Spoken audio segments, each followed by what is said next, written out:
막 연결시켜서 하다 보니까 좀 헷갈릴 겁니다. 헷갈려도 몇 번 하다 보면 이제 그 차근차근 정리가 될 겁니다. 되겠죠? 자, 이번에는 어디를 볼 거냐면 85페이지에 딱 중간에 보면 공공 임대주택의 공급 있죠? 요거 알아보겠습니다. 공공 임대주택의 공급. 이쪽에다 해볼게요.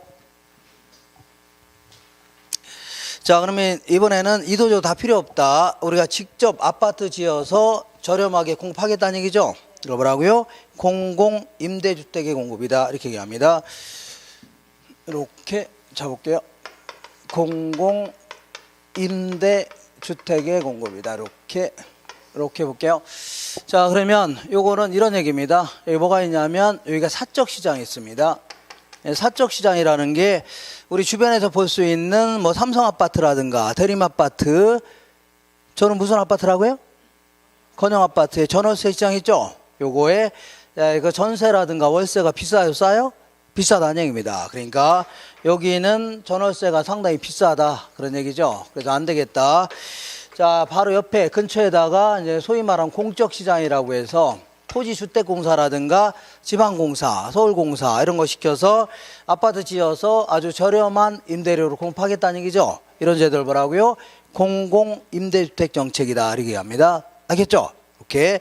그러면 여기서는 이제 약간의 전제 조건이 좀 필요합니다. 어떤 전제 조건이냐면, 자, 요즘에 짓는 아파트는 옛날에 이제 나중에 간단히 그 임대주택의 역사를 제가 설명할 건데, 요즘에 짓는 아파트 있죠?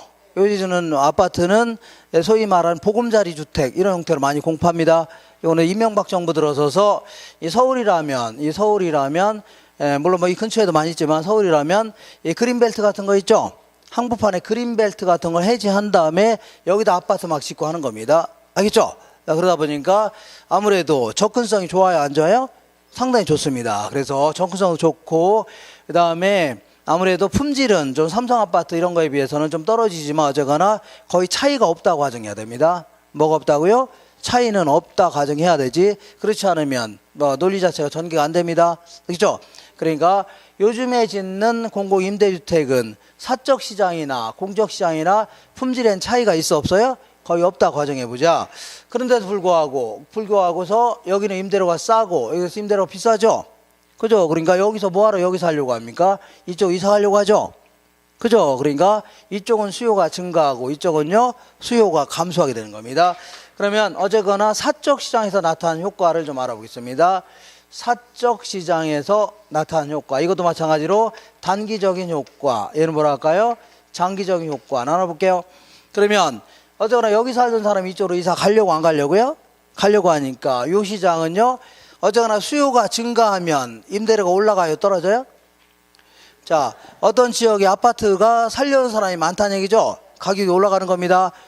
그죠? 살려는 사람이 줄어들면요 가격은 떨어지게 되는 겁니다. 임대주택도 똑같습니다. 임대주택에 대한 수요자가 증가하면 가격은 임대료는요 올라가는 겁니다. 수요가 감소하면요 임대료는 하락합니다. 알겠죠? 그러니까 이쪽으로 다 이사 가려고 하니까 여기는 수요가 증가하고 여기는 수요가 감소하죠. 그러니까 임대주택에 대한 수요가 감소하는 바람에 이 시장 임대료는 올라갈까요? 떨어질까요? 떨어지게 되는 겁니다. 알겠죠? 그러니까 점점 떨어지는데 어디까지 이사 가려고 하냐면 얘보다 높은 안을 계속 이사 가려고 하죠. 그죠? 그러니까 이 정도 될 때까지는 다 이사 가려고 한다는 얘기입니다. 알겠죠? 그러다 보니까 아주 단기적으로는 효과적인 정책입니다. 왜냐하면 자, 이쪽으로 이사 간 사람, 공적 시장으로 이사 간 사람은 당연히 혜택을 봐요, 못 봐요? 혜택 보는 거죠? 근데 사적 시장에 남아있는 사람들도 임대료가 이렇게 하락했죠? 그러니까 얘들도 혜택을 볼 수 있다는 얘기입니다. 이렇게. 그러니까 둘 다 혜택을 볼 수 있어 없어요? 있다는 얘기입니다. 알겠죠? 둘 다. 그래서 아주 단기적으로는 훌륭한 제도이지만 문제는 장기적으로는 문제가 있을 수가 있는 겁니다. 왜냐하면 장기적으로는 이렇게 임대료가 형편이 낮아졌죠? 낮아졌죠? 그러니까 공적 시장의 임대료 수준은 낮아진 거 아닙니까? 그러면 사람들은 임대사업 하려고 안 하려고요? 안 하려고 하겠네요. 그래서 우리 동네에도 그 아파트 한 10채 가지고 임대사업 하는 할머니가 계신데 이게 임대료가 형편없이 낮다면 임대사업 하려고 안 하려고요? 안 하고 다 때려치고 팔아치우고 다른 거 하려고 하겠죠? 그죠? 애초에 처음부터 임대사업 하려는 사람도 있어 없어요? 거의 없다는 얘기입니다. 그렇죠? 그러면서 장기적으로는 이 시장에서 임대사업자들이 때려치려고 한다는 얘기죠. 그러면서 임대주택의 공급이 감소하기 시작합니다. 뭐 감소한다고요? 자, 다 때려치려고 하니까 시장에는 임대주택이 점점 줄어든다는 얘기죠. 뭔 얘기 하겠죠? 그러면 야, 다 때려치려고 하니까 임대주택이 몇치 안 남는다는 얘기죠. 공급이 감소하기 시작합니다. 그러면 항상 물건이 줄어들면 임대료는 다시 올라갈까요? 떨어질까요? 올라갑니다. 잘 아시네요. 그러면 올라가는데 어디까지 때려치려고 하냐면 과거에 적정한 임대료 못 미치는 한은 다 때려치려고 한다는 얘기죠. 그러니까 과거에 적정 임대료 정도가 될 때까지는 계속 때려치려고 한다는 얘기입니다. 옛날보다 못 미치는 한 때려친다는 얘기죠. 그죠? 그러다 보니까 결국은 다시 임대료가 원래 수준으로 올라갈 수가 있는 겁니다. 임대료가 원래로 올라갔죠. 그죠? 그러다 보니까 자, 그 장기적으로는 공적 시장으로 이사 간 사람이야 당연히 혜택을 본다는 얘기죠. 맞죠? 그렇지만 사적 시장에 남아있는 사람들은 원래도 다시 올라갔죠. 그죠? 그러니까 남아있는 사람들은 혜택을 못 보는 이러한 형태가 됩니다. 혜택을 보라고요? 못 본다는 얘기죠. 그래서 요거는요, 요건 단기적인 효과, 얘는요, 장기적인 효과가 되는 겁니다. 알겠죠? 그러니까 우리 보면 공적 시장의 임대료는 좀 낮죠? 그래서 사적 시장보다 낮습니다. 전체적으로. 알겠죠? 이렇게 생각하시면 됩니다. 이해가 되겠죠? 그리고 이쪽으로 이사 간 사람이 북한에서 갔나요? 그건 않겠죠? 남한에서 갔겠죠? 그러니까 사회 전체의 임대주택량은 어떻다고요? 불변이다. 기억하세요? 사회 전체의 임대주택량은 어떻다고요? 불변이다. 이렇게 하시면 됩니다. 자, 한 장 넘겨볼게요. 넘겨보시면, 자, 기출문제 한번 보겠습니다. 메뉴에 1번, 장기 공공임대주택은 찾으셨나요? 자, 공공부문이 시장 임대료보다 낮은 수준의 임대주택을 공급하는 것이다. 맞는 겁니다. 2번 다 맞는 거지만, 공공에 의한 주택 공급은 단기적인 측면에서 사적 시장의 주택 수요를 감소시켜. 자, 보세요. 사적 시장의 주택 수요를 감소시키는 거죠. 저거 감소시켜. 자, 사적 시장의 임대료는 하락합니다. 그죠? 그러다 보니까 사적 시장의 임차인도 혜택을 봐요, 못 봐요? 볼 수 있다는 얘기입니다. 하지만 장기적인 측면에서는 사적 시장의 공급은 감소한다는 얘기죠. 전부 다 임대사업을 때려치려고 한다는 얘기입니다. 그러다 보니까 점점 임대주택 물량이 줄어듭니다. 그래서 공급이 감소하게 되고, 그리고 사회 전체적인 주택 공급량은 일정하다는 얘기죠. 전체는 일정하다. 그 다음에 3번 볼게요. 공공임대주택의 공급은 소득 재분배 효과를 기대할 수 있다는 얘기죠. 그러니까 우리 돈이 많은 사람들한테 세금을 잔뜩 걷어서 이 극빈층들을 위해서 임대아파트 지어서 공급한다면, 저렴하게 공급한다면 돈 많은 사람들의 소득이 누구한테요? 돈 없는 사람 있죠? 소득으로 재분배시켜주는 역할을 하는 겁니다. 이거 되겠죠? 이렇게 걸려 소득이 재분배된다 이렇게 표현합니다. 되겠나요? 이렇게 해서 자, 지금은 이제 이런 내용을 중심으로 해서 자, 이 최소한 한 문제 내지 두 문제 나옵니다. 알겠죠? 이렇게 해서 정리하시고, 지금까지는 임대와 관련된 정책 알아봤습니다. 뭐 관련이라고요? 임대와 관련된 정책 알아봤는데, 자, 이게 처음에는 좀 헷갈리는데 좀 하다 보면 그 내용을 정확히 안다면 나중에 할만합니다. 문제 풀 수도 있어요, 다. 이런 제가 지금 박스 해놓은 거 이런 거 위주로 해서 잘 정리하시면 돼요. 그럼 이건 다 지우겠습니다. 요것도 지우고, 요것도 지우고. 자, 지금부터 이제 분양과 관련된 정책 알아볼게요. 오케이.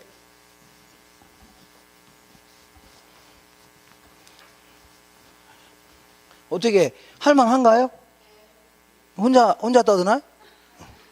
혼자 떠드나요?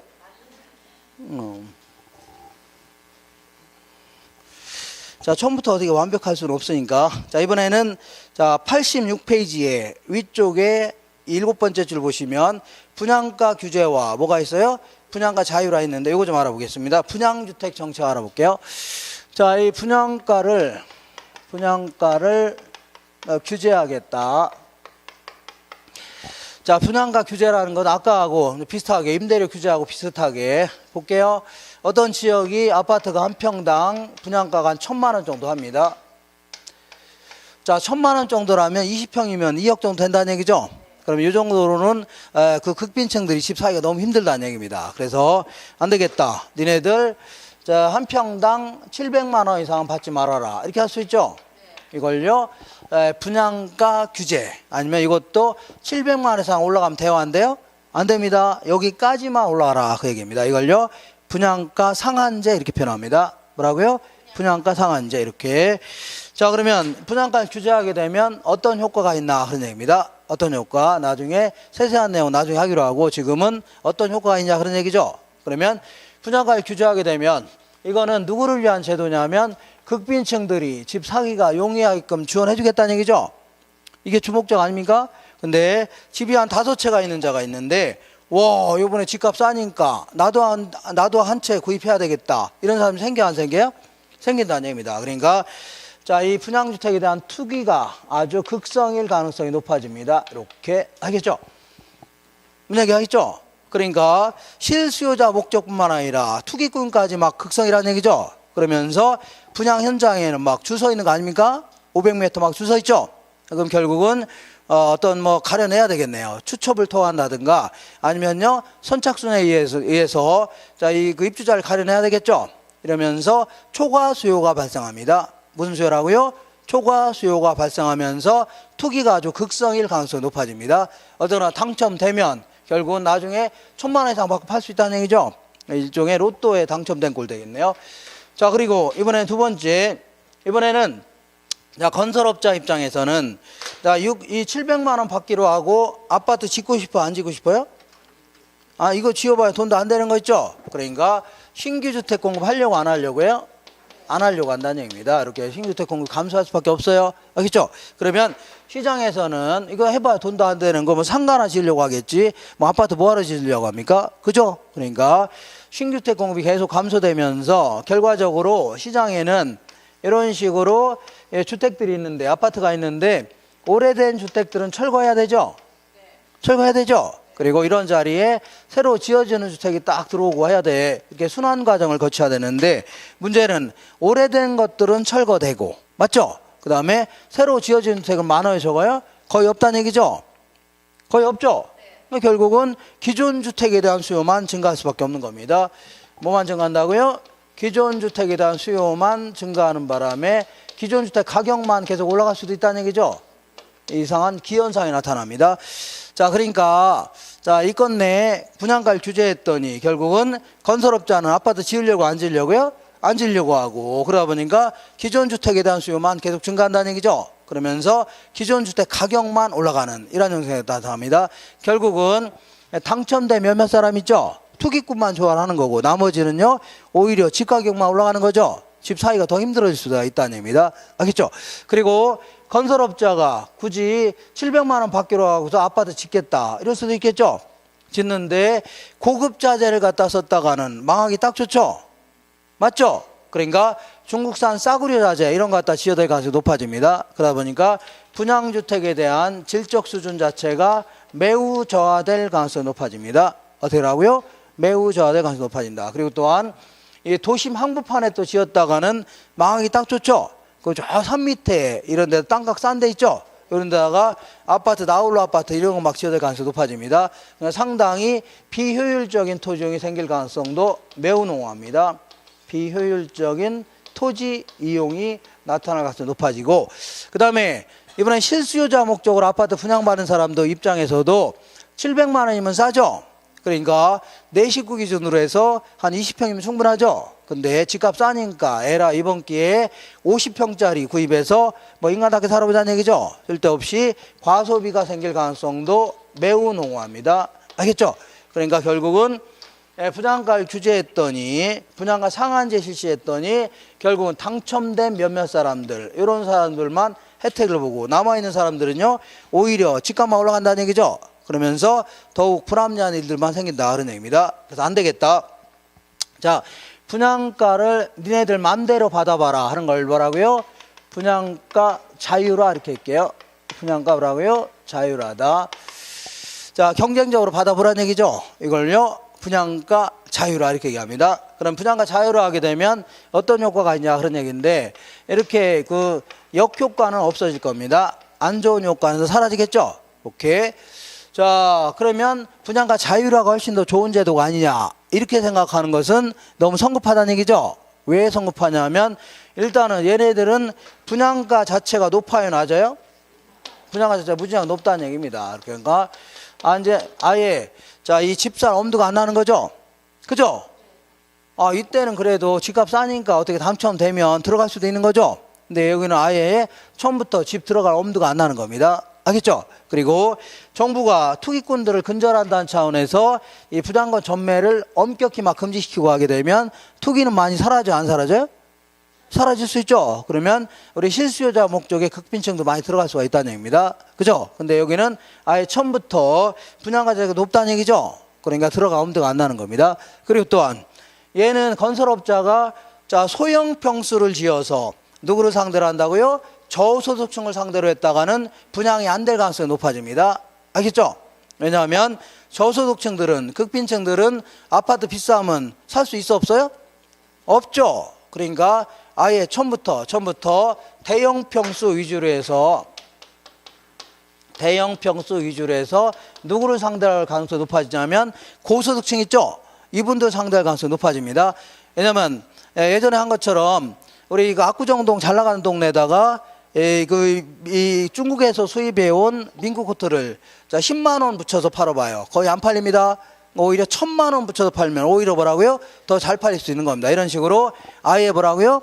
이 고소득층 상대로 해서 초호화판으로 해갖고 대형 평수 지어서 이 사람들 상대로 하는 게 훨씬 더 뭐라고요?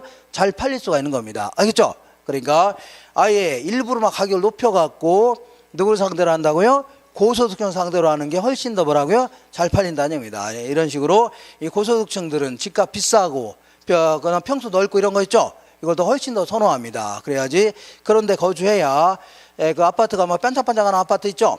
이런 데 거주해야 하기는 최상위 계층이다. 이렇게 해서 과시욕 이런 것 때문에 더 비싼 걸 더 선호한다는 얘기죠. 이렇게. 자, 그러니까 훨씬 더 잘 팔릴 수가 있다는 얘기입니다. 그러니까 어떤 제도가 훨씬 더 훌륭한 제도이고 어떤 제도가 훌륭하지 않냐 이렇게 일률적으로 말할 수는 없는 거예요.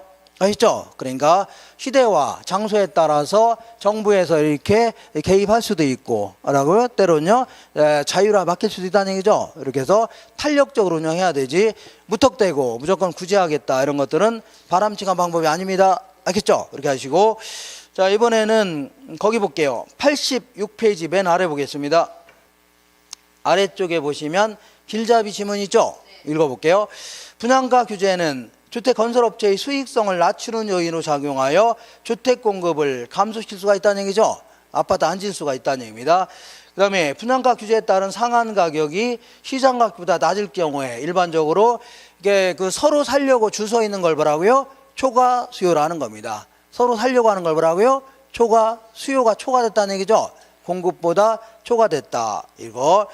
자, 그 다음에 분양가 상한제는 신규 분양주택의 공급 위축과 질이 하락하는 문제점이 나타날 수 있다는 얘기죠. 그러니까 자, 건설업자가 아파트 지으려고 안 지으려고요?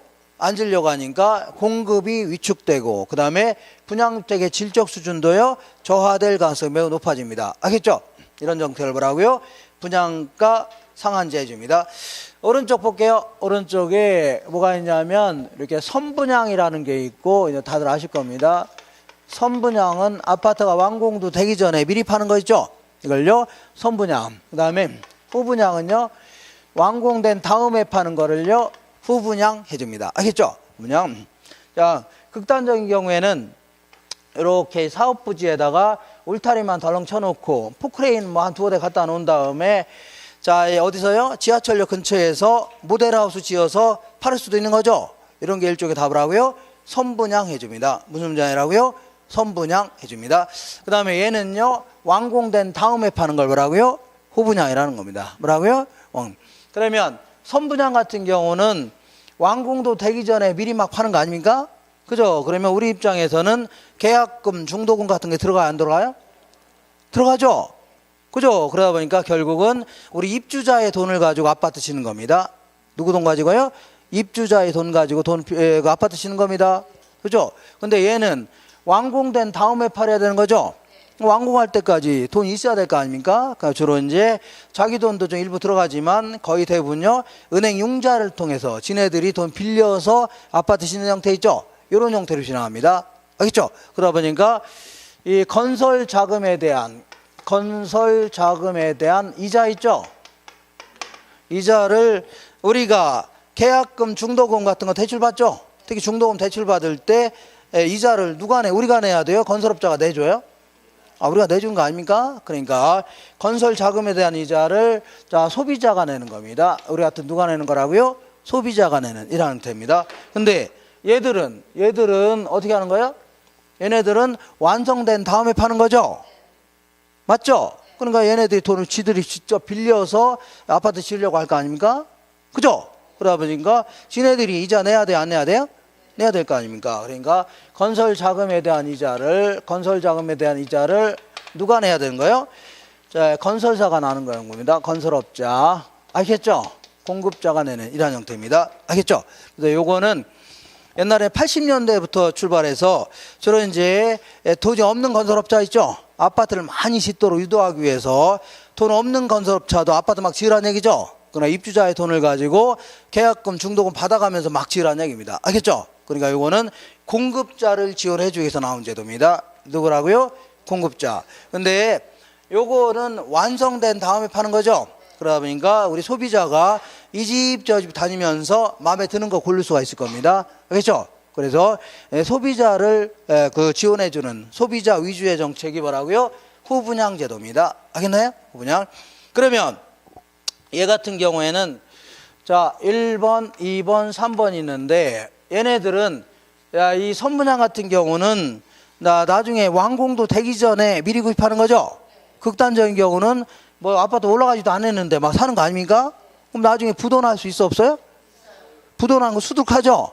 우리 막 아파트 짓다 마른 거 막 무지하게 많이 있을 겁니다. 이 근처는 뭐 별로 못 봤는데 우리 동네에는 예전에 많이 있었습니다. 거기에 뭐 무슨 유치권 행사한다 이런 게 전부 다 그 돈을 못 받아서 그런 겁니다. 아시죠? 이렇게. 그러니까 얘는 그러니까 소비자 입장에서는 나중에 부도날 수도 있는 거죠. 그러니까 오염이 커요, 작아요? 오염이 상당히 클 수밖에 없는 겁니다. 알겠죠? 오염. 그죠? 오염 클 수밖에 없어요. 그러니까 물론 옛날엔 대한주택보증이라고 했는데 지금은요 주택도시보증공사로 명칭이 바뀌었습니다. 얘네들이 우리 다 이제 보증료 내는 겁니다. 우리가 계약금, 중도금 낼 때 있죠? 그때 다 보증금 내는 겁니다. 보험에 들어갑니다. 그래서 만약에 부도가 나면 주택도시보증공사 있죠? 얘들이 이제 완공까지 다 해줘야 돼요. 입주까지 다 시켜야 되는 겁니다. 그죠? 그러면 우리가 손해날 게 있나 없냐? 없을지 모르겠지만 그거는 성급한 생각입니다. 왜냐하면 이런 식으로 부도 나면 건축기간이 길어져요, 작아져요? 계속 길어지면서 금융비용은 다 우리가 부담하는 겁니다. 알겠죠? 그리고 못 모르고 덥석 집을 팔았다가 나중에 부도 나는 바람에 오고 갈 데도 없을 수 있죠? 주거가 상당히 불안해질 수가 있는 겁니다. 알겠죠? 상당히 그러한 모든 위험을 다 누가 부담해요? 입주자들이 부담할 수밖에 없는 겁니다. 알겠죠? 그러니까 그러니까 뭐하러 선분양 받습니까? 후분양 받으려고 하겠죠? 그죠? 그러니까 얘네들은 팔기 위해서는 분양가를 낮출 수밖에 없는 겁니다. 뭘 낮추라고요? 분양가 낮아야 우리가 들어가는 거지. 분양가 비싸면 뭐하러 이거 들어갑니까? 이걸로 들어가죠. 알겠죠? 오케이. 그리고 이 선분양의 가장 큰 맹점은 뭐냐면 자 얘네들은 일단은 완공도 되기 전에 미리 입주자를 다 확보한 거죠. 그죠? 그러니까 분명히 모델하우스에는 이틀 이상 고급 양병기였습니다. 무슨 양병이라고요? 고급 양병기였는데 나중에 청가자 치르고서 들어가서 이제 이사까지 끝난 다음에 양병기 앉았더니 주저앉았다는 얘기죠. 그죠? 왜 주저앉았나 했더니 뒤에 보니까 메이드 인 뭐라고 돼 있어요? 메이드 인 파키아 뉴진이냐 뭐지 이상하게 써 있네요. 어쨌거나 얘네들은 입주자는 이미 확보했겠다. 그러면 딴 생각 먹을 수가 있는 겁니다. 알겠죠? 이미 들어올 사람 다 정해져 있는 거죠.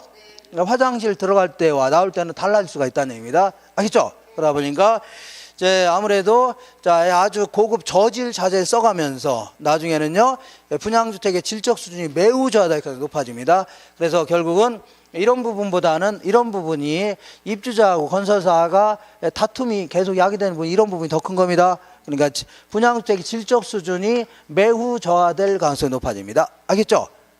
문 얘기 하겠죠? 그러면 거꾸로 해볼게요. 후분양 같은 경우는 1번, 2번, 3번 얘네들은 완공된 다음에 파는 거죠. 그러니까 자 아무래도 위험은 커요, 작아요? 부도나거나 이럴 위험 없겠죠. 그죠? 그러니까 서로 이런 식으로 구입하려니까 분양가는 올라갈 수밖에 없는 겁니다. 알겠죠? 그리고 요거는 아줌마들이 떼거지로 다니면서 한두 사람이 다녀요? 떼거지로 다녀요? 떼거지로 다니면서 삼성 아파트도 가보고 그 신도시 같은 경우는 대우 아파트도 가보고 현대 아파트 가보고 다 가볼 거 아니에요? 그래서 가서 찬장도 열어보고 양변기에도 앉아보고 냉장고도 무슨 양문형인지 아니면 일반 문인지 다 볼 거 아닙니까? 어떤 아파트는 청룡열차 있는지 없는지 다 확인해 안 하네? 다 확인하고서 구입하겠죠? 그러니까 이건에 지어놨는데 안 팔릴 수도 있습니다. 알겠죠? 왜냐면 마음에 드는 거 고르려고 하겠죠? 마음에 드는 거 고르려고 하니까 다 지어놨다가 분양이 안 될 수도 있다는 얘기죠. 그러니까 이 공급자들은 건설업자들은 경쟁적으로 품질을 높일 수밖에 없는 겁니다. 그렇지 않으면 자 잘못하면 크게 손해날 수 있어요. 알겠죠? 그러니까 이 그 질적 수준이 매우 높을 가능성이 높아집니다. 어떻게 높아진다고요? 매우 높아질 가능성이 높아진다 그런 얘기입니다. 알겠죠? 이렇게 해서 이런 얘기 좀 정리하시고 그 다음에 자 그 밑에 자 볼게요. 거기에 86페이지 보시니까 위쪽에 분양가 규제와 분양가 자유화 있죠? 요거는 272페이지에 있습니다. 몇 페이지라고요? 272. 그리고 오른쪽에 87페이지에 보시면은 맨 위쪽에 선분양제도와 뭐가 있어요? 후분양제도 있는데 요거는요 273페이지. 뭐라고요? 273페이지. 그리고 그 밑에 부동산 조세 정책 있죠? 요거는 280페이지. 몇 페이지라고요? 280. 이렇게 해서 자 조세 정책은 간단히 여기서는 간단히만 알아보고 곧바로 문제를 풀어보겠습니다. 자 부동산 조세라는 것은 그 부동산을 거래하는 과정이라든가 갖고 있는 과정에서 있죠.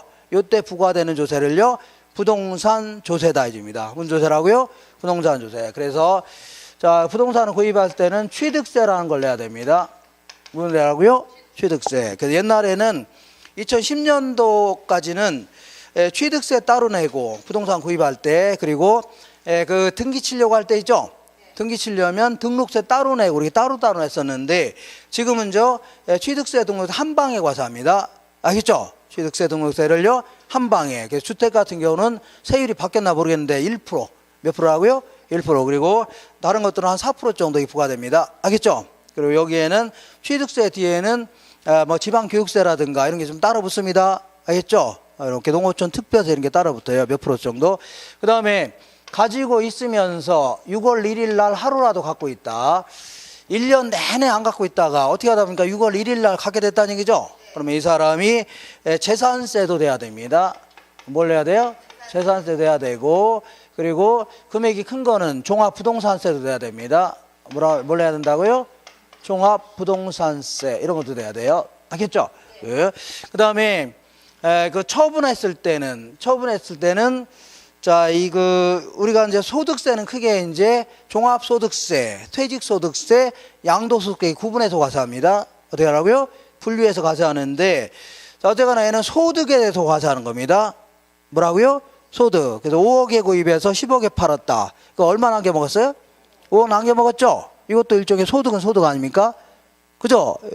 만약에 5억에 구입했는데 나중에 3억에 팔았다. 그러면 2억 손해보고 팔았죠?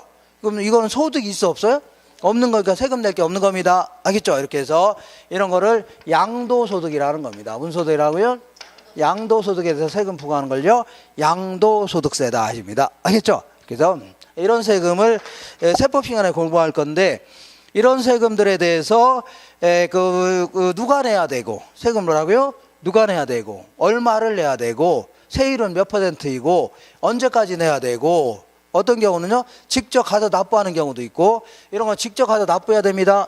이것도 직접 가서 납부해야 되고, 요거는요 고지서가 날라옵니다. 집에 가만히 계시면요 고지서가 날라와요. 알겠죠?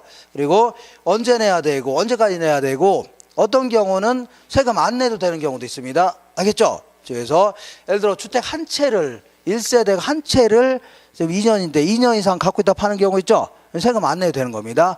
양도 알겠죠? 어떤 경우는 안 내도 되는 경우가 있다는 얘기죠. 이런 걸 쭉 공부하는 게 세법 시간에 할 겁니다. 알겠죠? 그런데 우리는 이런 세법을 앞으로 이제 공부할 건데, 자, 이러한 조세를 부과했을 때 어떤 경제적 효과가 있냐 그런 얘기죠. 이런 측면에 따져보는 겁니다. 알겠죠? 어떤 뭐라고요? 경제적 효과가 있나 그런 얘기입니다. 그래서 이런 얘기입니다. 여기가 뭐가 있냐면 원룸이 있다. 이렇게 볼게요.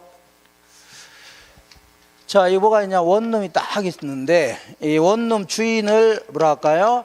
원룸 주인을 임대인 해줄게요. 원룸 주인을 뭐라고요? 임대인. 여기 새 들어 살고 있는 사람을요 뭐라 할 것 같아요?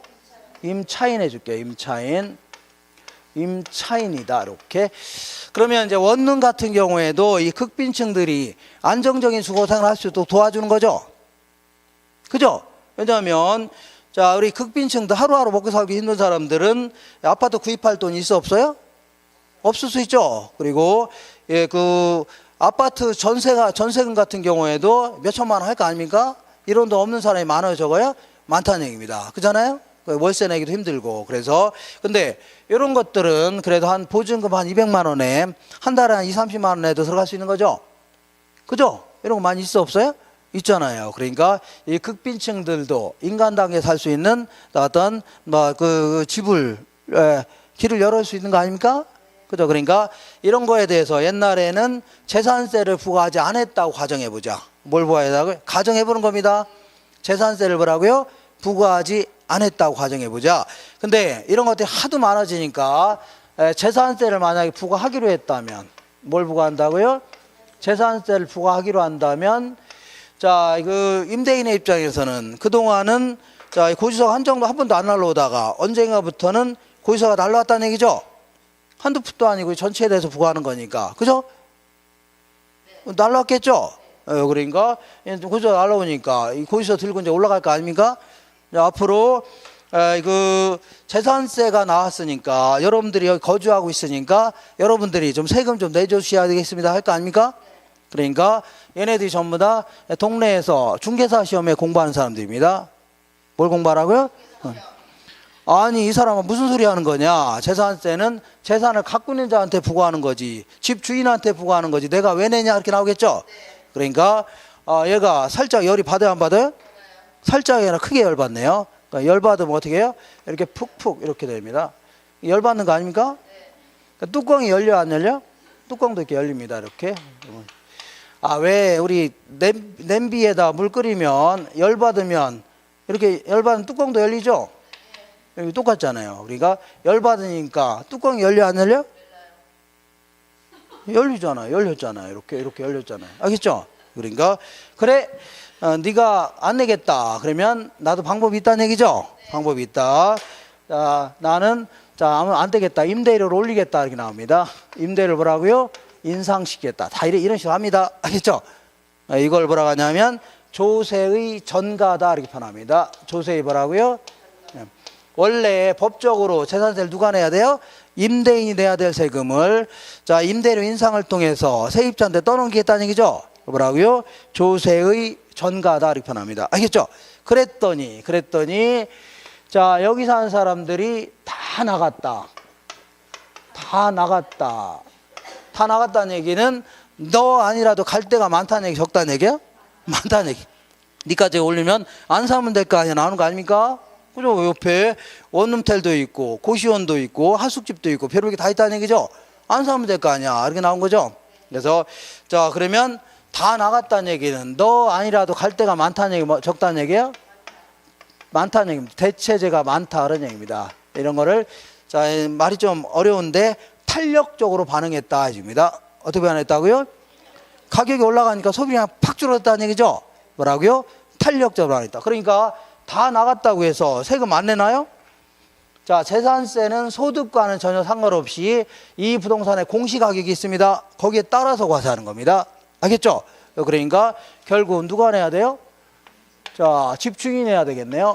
누가 내야 된다고요? 임대인이 낼 수밖에 없네요. 자, 이번엔 거꾸로 그대로 남았다. 그대로 남았다는 얘기는 임대를 올렸더니 갈 데가 있다는 얘기 없다는 얘기예요? 없다는 얘기입니다. 그러니까 대학교 앞에 임대주택이라는 건 요거밖에 없다는 얘기죠. 갈 데가 없는 거 아닙니까? 그럼 그대로 남은 거죠. 그죠? 그대로 남았다는 얘기는 너 아니면 갈 데가 있어 없어요? 없다는 얘기입니다. 그러니까 대체제가 많아요, 적어요? 적다는 얘기입니다. 알겠죠? 그러니까 이거는요, 임대를 올렸더니 그대로 남아있다는 얘기죠. 소비량이 거의 안 줄어들었다는 얘기입니다. 이걸요, 비탄력적으로 반응했다 입니다. 어떻게 반응했다고요? 비탄력적. 그러다 보니까 자, 결국은 그대로 남았으니까 그대로 다 남아있는 거죠. 그죠? 그러면 세금을요, 오른 거 있죠? 임대를 올린 거 갖다 내면 되겠네요. 그럼 누가 낸 꼴이에요, 다? 임차인이 낸 꼴이 되는 겁니다. 알겠죠? 그러니까 이런 경우는 다 누가 내는 거라고요? 임차인이 낸 꼴이 되는 겁니다. 자, 이런 식으로 자, 임대를 올렸을 때 실질적인 세부담을 누가 하냐? 이걸요, 조세의 귀착이다 이렇게 표현합니다. 실질적인 세부담을 누가 하냐를 뭐라고요? 조세의 귀착이다 해주는데, 자, 결국은 그 결론은 뭐냐면 한 장 넘겨볼게요. 결론은 자, 88페이지 맨 위에 보면 자, 조세의 귀착은 실질적인 세부담을 누가 하냐는 얘기죠. 요거는요, 수요자와 공급자 중에서 상대적으로 비탄력적인 쪽 있죠. 상대적으로 비탄력적이라는 얘기는 상대적으로 힘이 없다는 얘기입니다. 힘이 없는 쪽에서 세부담이 커지는 겁니다. 알겠죠? 그러니까 요거는 자, 이렇게만 기억하시면 돼요. 아, 이런 내용을 가지고 공부해서 시험장에 가는 거구나만 하시면 돼요. 자세히 할 필요 없습니다, 지금. 아, 결국은 부동산 조세에서 자, 구성하고 있는 주된 내용이 이런 내용이구나. 이거 하시면 돼요. 이런 내용. 알겠죠? 확인하고 들어가면 돼요. 그래서 지금부터 정확히 5분만 쉬었다가 들어올 겁니다. 들어와서 한 2시 한 20분 정도에 끝낼 겁니다. 지금까지 한 거를 기출문제를 어떤 형태로 내나 이렇게 한번 풀어볼 겁니다. 되겠죠? 그러면 잠깐 쉬겠습니다. 어디 가세요? 집에 가는 거 아니죠? 깜짝 놀라네. 가시는 거.